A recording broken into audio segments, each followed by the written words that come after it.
Hipertensi didefinisikan sebagai peningkatan tekanan darah arteri yang berlangsung dalam jangka waktu yang lama atau persisten, yang dimana pada pasien dengan tekanan darah diastolik kurang dari 90 mm air raksa dan tekanan darah sistolik lebih dari 140 mm air raksa. Atau fisiologi dari hipertensi, yaitu terbagi dua, hipertensi sekunder dan hipertensi primer atau esensial. Hipertensi sekunder disebabkan oleh penyakit ginjal kronis atau penyakit renovaskular atau kondisi lain seperti yang pertama pheochromocytoma, sindroma Cushing, hipertiroid, hiperparatiroid, aldosteronisme primer, peningkatan tekanan interkranial, dan terakhir koartasi atau penyempitan aorta. Yang kedua, hipertensi primer disebabkan oleh beberapa faktor, yaitu yang pertama, kelainan humoral yang melibatkan renin-angiotensin, aldosterin sistem, hormon natriuretik atau hiperinsulinemia. Yang kedua, gangguan patologis pada SSP, sistem saraf pusat, serabut saraf otonom, reseptor adrenergik. Yang ketiga, kelainan pada proses autoregulasi ginjal atau jaringan untuk ekskresi natrium, volume plasma, dan penyempitan arteriol. Yang keempat, asupan natrium tinggi dan peningkatan hormon natriuretik. Yang kelima, peningkatan konsentrasi kalsium intraseluler. Dan yang terakhir, yang keenam, kekurangan dalam sintesis zat vasodilatasi di endotelium vaskular. Subjek dan objek, di mana membahas tentang tanda dan gejala.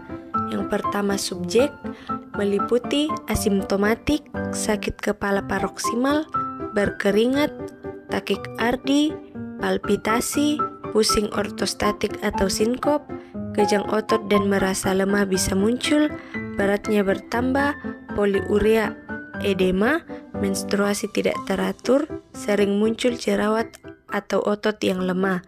Kemudian objektif, pemeriksaan lab yang meliputi nitrogen urea darah atau BUN dan kreatinin serum, panel lipid puasa, glukosa darah puasa, serum kalium, dan urinalisasi. Klasifikasi hipertensi, klasifikasi tekanan darah, itu ada normal, prehipertensi, hipertensi stage 1 dan hipertensi stage 2. Dimana untuk tekanan darah normal memiliki tekanan darah sistolik kurang dari 120 mmHg dan untuk tekanan darah diastoliknya kurang dari 80 mmHg. Kemudian untuk prehipertensi mulai dari 120 sampai 130 mmHg itu untuk sistoliknya, dan untuk tekanan darah diastoliknya dari 80 sampai 89 mmHg. Untuk hipertensi stage 1-nya untuk tekanan darah sistoliknya itu dari 140 sampai 159 mmHg dan tekanan darah sistolik diastoliknya itu 90 sampai 99 mmHg.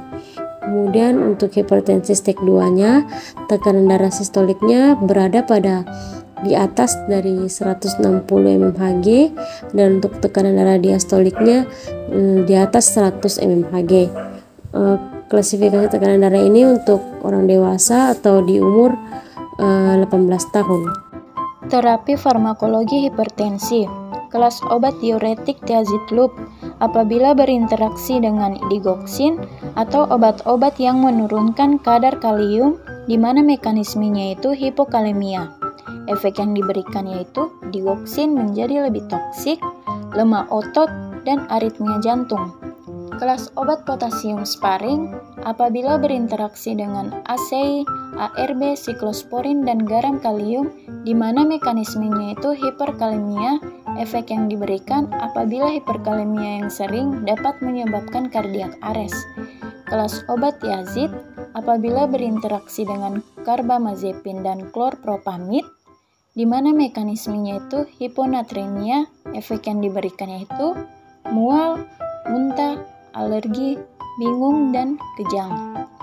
Kelas obat penyekat beta apabila berinteraksi dengan diltiazem dan verapamil, di mana mekanisme efek negatif inotropik yang aditif. Efek yang diberikan yaitu bradikardia, depresi, dan miokardial. Kelas obat penyekat beta apabila berinteraksi dengan antidiabetik oral, di mana mekanismenya itu blokade reseptor beta 2, efek yang diberikan yaitu gejala hipogliksemia tertutupi. Kelas obat penyekat beta apabila berinteraksi dengan doputamin, di mana mekanismenya itu antagonis reseptor beta 1. Efek yang diberikan yaitu efek inotropik dari doputamin dihambat. Kelas obat penyekat beta apabila berinteraksi dengan adrenalin, mekanismenya itu avasokontriksi oleh adrenalin. Efek yang diberikan yaitu hipertensi dan bradikardi. Kelas obat verapamil dan diltiazem apabila berinteraksi dengan penyekat beta, di mana mekanisme efek negatif inotropik yang aditif. Efek yang diberikan yaitu bradikardia, depresi, miokardial. Kelas obat verapamil dan diltiazem apabila berinteraksi dengan digoxin, mekanismenya itu menghambat ekskresi renal digoxin. Efek yang diberikan yaitu akumulasi digoxin dan efek aritmogenetik. Kelas obat ACI atau ARB apabila berinteraksi dengan diuretik penahan kalium, mekanismenya itu ekskresi kalium melalui ginjal berkurang. Efek yang diberikan yaitu hiperkalemia. Kelas obat ACI atau ARB apabila berinteraksi dengan NSAID, mekanismenya itu retensi Na dan H2O. Efek yang diberikan yaitu efek antihipertensi berkurang.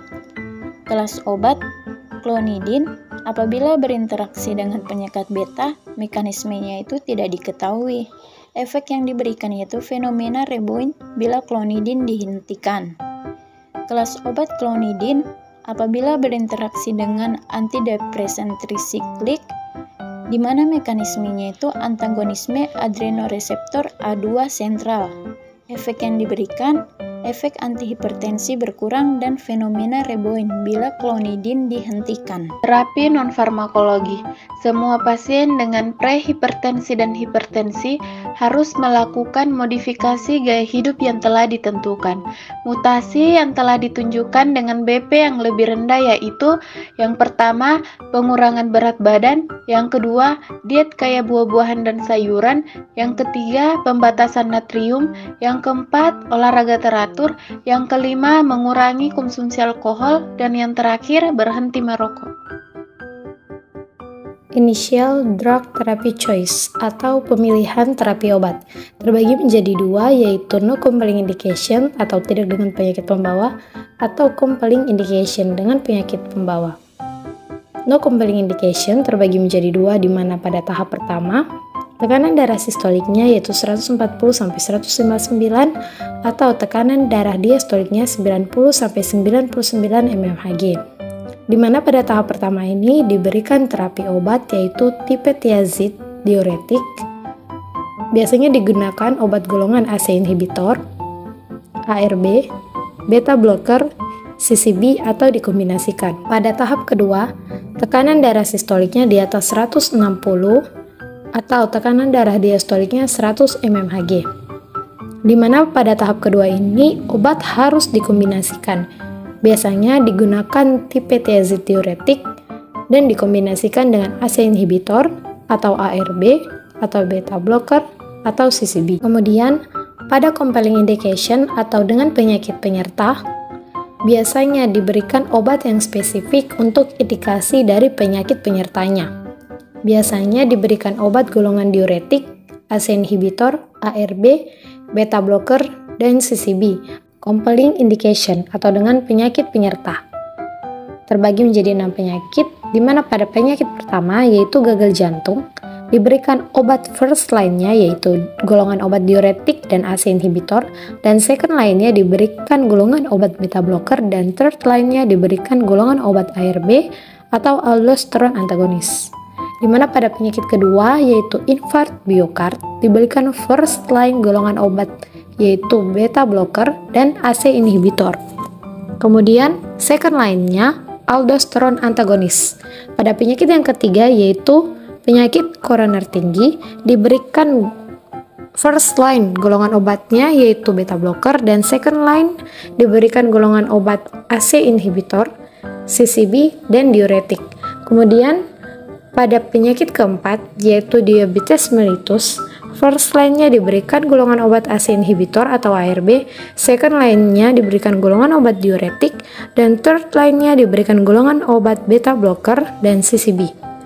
Kemudian pada penyakit kelima yaitu gagal ginjal kronis, first line terapinya yaitu diberikan golongan obat ACE inhibitor atau ARB. Kemudian pada penyakit keenam yaitu stroke, diberikan first line terapinya yaitu golongan obat diuretik dan ACE inhibitor. Pada interaksi obat, di mana obat verapamil dan diltiazem apabila berinteraksi dengan obat golongan beta blocker menjadi antagonis.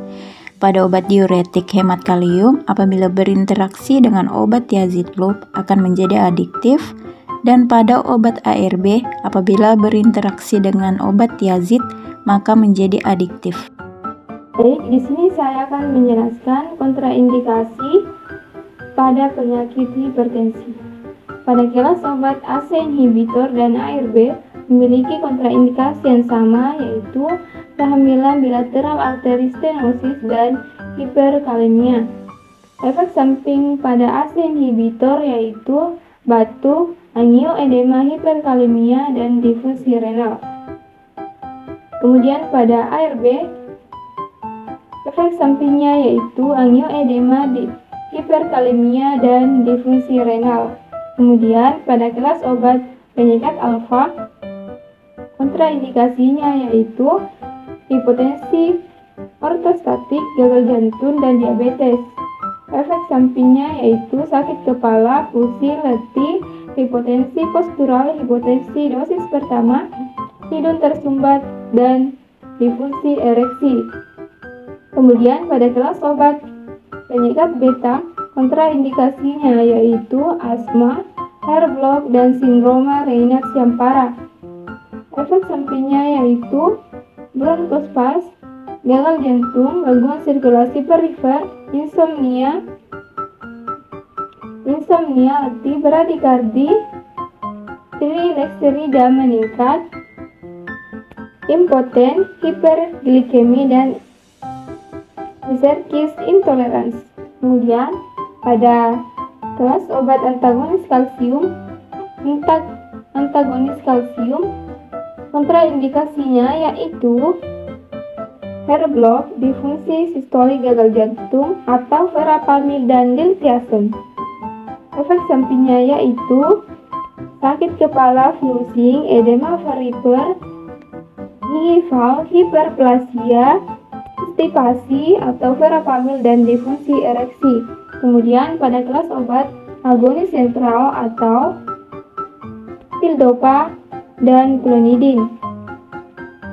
Indikasinya yaitu depresi, penyakit liver atau metildopa, dan diabetes. Efek sampingnya yaitu bone hipertensi bila dihentikan, sedasi, mulut kering, bradikardi, disfungsi ereksi, retensi natrium dan cairan, serta hepatitis yang jarang terjadi. Kemudian pada kelas obat diuretik, kontraindikasinya yaitu pirai, dan efek samping yang ditimbulkan yaitu hipokalemia, hiperurisemia, glukos intolerance atau kecuali, indapamid, hiperkalsemia atau thiazid, hiperlipidemia, hiponatremia, dan impoten atau thiazid. Pengobatan ibu hamil dan anak-anak. Obat yang digunakan untuk ibu hamil yaitu metildopa. Obat yang disukai berdasarkan data follow up jangka panjang dan keamanan. Kemudian penyekat beta. aman secara umum tetapi cacat pertumbuhan dalam uterus. Telah dilaporkan, labetalol lebih disukai dari metildopa karena efek samping lebih sedikit. Kemudian klonidin, data yang tersedia terbatas. Kemudian antagonis kalsium, data yang tersedia terbatas, tidak terlihat meningkatnya teratogenitas dengan penggunaan. Kemudian diuretik, bukan obat pilihan utama tetapi kemungkinan aman dengan dosis kecil. Kemudian ACI, ARB, kontraindikasi teratogenitas major dilaporkan dengan penggunaannya atau toksisitas ke fetus dan kematian. Kemudian pengobatan untuk anak-anak, hipertensi primer pada anak dikelola dengan penurunan berat badan, aktivitas fisik secara reguler, dan modifikasi diet makanan sebagai terapi lini pertama.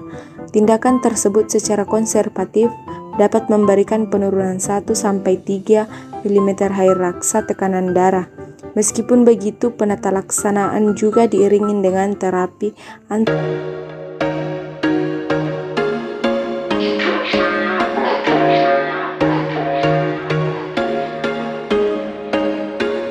There was once a day that I would pray for you. I'd go and misbehave just so you'd notice too. Sneaking looks up and down from across the room. Damn, what a hell of a view.